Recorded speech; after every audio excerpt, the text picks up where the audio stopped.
Welcome back on Africa 24 English. Thanks for joining us.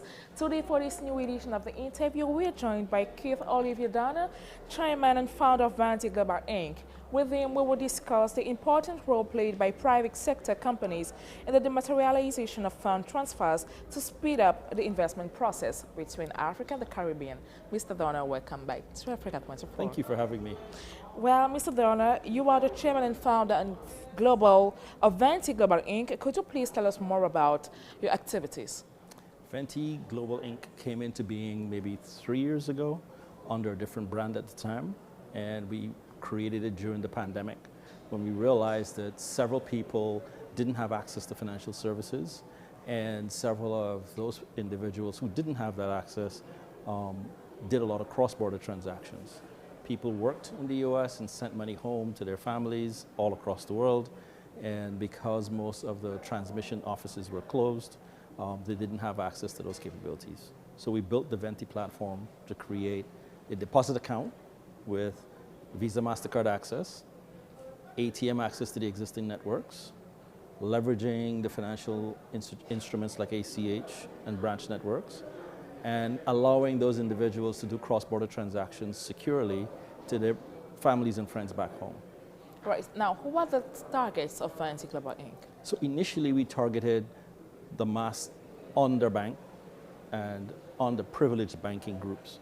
But with the strength of the international network that we've created and cross-border networks we've created, we've now evolved that to support corporations as well and large merchants. And so there's been a huge uptick in our ability to be able to send funds between countries securely and do that in a much more realistic time frame than some of the existing capabilities. So are the services of Venti available in every country around the world, or just focus, let's say, in the United States area? Or so we're now available in 121 countries.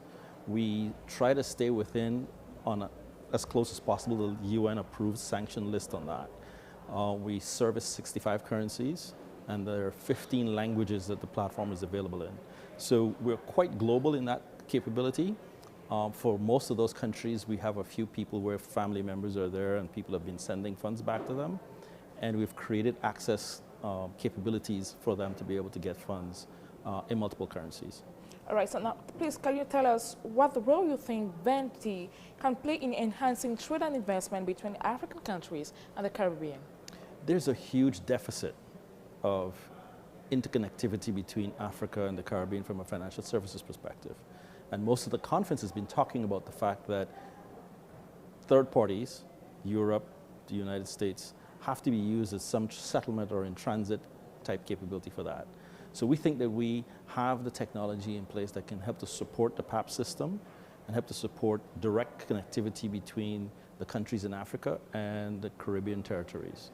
So if you look at all of the Caribbean territories or all the member states within that grouping, about 26 countries in all, we can create a direct connection between the two and an intersettlement facility in multiple currencies across that border. Well, that's good to know. The 31st annual meetings of Afreximbank and the third Africa Caribbean Trade and Investment Forum are being held under the theme Taking Your Destiny in Hand, Economic Prosperity on the Platform of Global Africa. In your opinion, what are the stakes for both regions? So there are big opportunities for both regions. I had the opportunity of meeting with the leadership of Afreximbank in Barbados and shared with them what we were doing across the region. And they were the ones who invited us here to come and to help expand some of the services that we can provide. I think there's a lot of discussion going on about how we can support each other in direct trade, direct investment, enhancing the services of what's available. I think the financial piece of it that we can offer just is another layer that helps to add some capabilities into that realm at this time. All right. In 2022, the International Trade Center published a report identifying a $1 billion in export potential between Africa and the Caribbean, indicating that channeling investment into growth areas, Africa could increase its merchandise exports to the Caribbean by 44% by 2026. To you, what are the key sectors or the key domains where investment should be enhanced?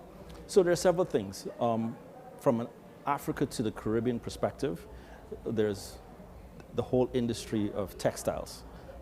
There's a huge, I think, support capability there. There's food. There's a lot of food trade that can be occurring between the two territories. I think oil. Guyana just discovered oil.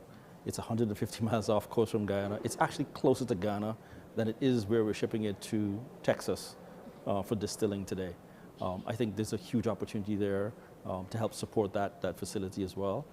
And then there's capabilities around minerals. So Guyana is a huge bauxite producer, but so is bauxite produced in Africa, and they're high quality bauxite capabilities. So if we have the right plants in place to help manufacture and produce the byproducts from some of those minerals that we have on both sides of the pond, there's a lot that we can do to support each other there. Well, despite the structural challenges and severe shocks facing African countries, the economic outlook is positive. Growth is expected to reach 3.7% in 2024, underlining the resilience of African economies. But on the other side, for Latin America and the Caribbean, the World Bank forecasts regional GDP growth at only 1.6% in 2024. Could this asymmetry create a trade imbalance between the regions? So, I was chatting, or I had the opportunity of discussing with one of the central bank governors last evening the question. And his comment to me was, be careful where the data came from and who's generating that data. So I caution the generation of the data. I think both sides will expand astronomically from this relationship. The Caribbean has traditionally been driving a lot of tourism product. Africans travel. They could double the tourism capability of the Caribbean region just by visiting the Caribbean. That would change the number on the projected growth by the World Bank significantly, which does not necessarily consider tourism one of the big driving factors for economies. Vice versa, we just talked about the fact that there's trade capabilities that would change that dynamic. And I think the trade capability between the two territories would be huge from that perspective. But I also think there's an educational experience exchange that could occur. Several Africans study in Europe. Most of the West Indians study in Europe. So there's an education and a economic experience from that diaspora that can lift both regions up at the same time. So I think we have to be careful of not getting into the path quickly and getting it going and trying to consider the negative before we get to the positive. Let's get it going. And we'll figure out the trade imbalance the same way the US and China did. All right, that's good to know. So if you have one last thing to say to change the narrative of the relations between Africa and the Caribbean, what will it be? Take down the barriers that we consider each other. We're all the same. If we're together, we're the largest nation of people on the planet. That's good to know. Thank you very much for answering Africa 24 English questions. Thank you. I hope to see you soon. Thanks for having me. Ladies and gents, here comes the end of the interview with Mr. Downer. Hope to see you soon on our channel.